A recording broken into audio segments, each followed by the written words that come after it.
It's time for a daily holiday this morning. We are talking about the month of the military child.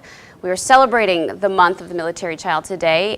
April is a month to recognize the sacrifices military children make and the important role they play in the community they are in. Our servicemen and women move from base to base every 2 to 3 years on average, and their children follow. It can be difficult to put down roots, but the resiliency and ability to integrate into the new community set military kids apart from the rest. News 8's Nick Adams had the chance to talk with one of the many military families in our area and heard about how one military child uses swimming to build relationships.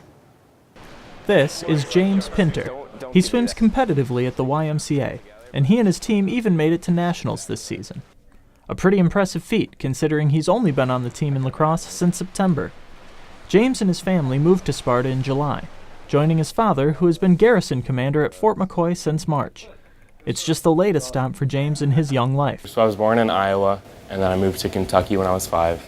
And then from Kentucky, we moved to California. And then from California, we moved to Virginia, and then Virginia to here. So is that 5? That's 5.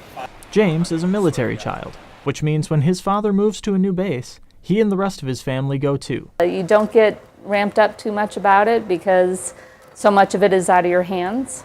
No matter how used to moving a family may get, it can be difficult pulling up your roots every few years. Yeah, especially after living in one place for so long, and it's making good relationships with a bunch of friends, and then having to kind of drop that all just to move to somewhere else. But James, like the many other military children living in our area and across the nation, has adapted. The overarching theme is resiliency.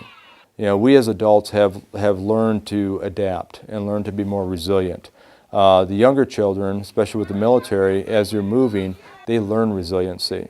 And I think part of that is the skills that military kids in general tend to pick up along the way. You know, it's a survival tactic. You know, how do we get ourselves integrated? James's survival tactic? Swimming, which is something of a family sport. Swimming has always been our go-to. I started swimming in California when I was 7 or 8, something like that, and then just swam in Alexandria again and kept swimming here.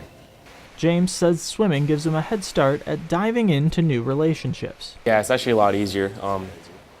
I feel like some of my stronger relationships are with people from the different swim teams I've been on, just because they make it a little bit easier.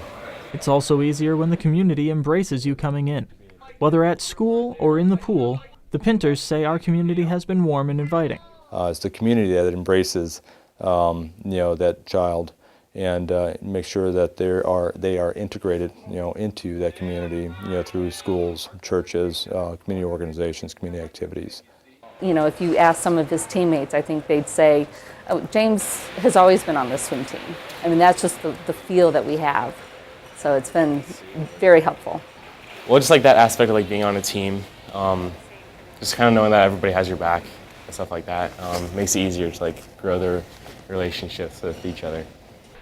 While it may be difficult to say goodbye when they have to leave Sparta, James is focused on the present.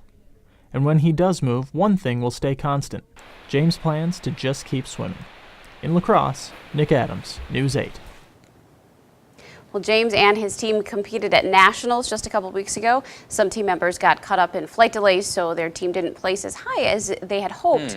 But they plan to keep working and get back to nationals again next year. Quite an accomplishment. Absolutely. Neat kid.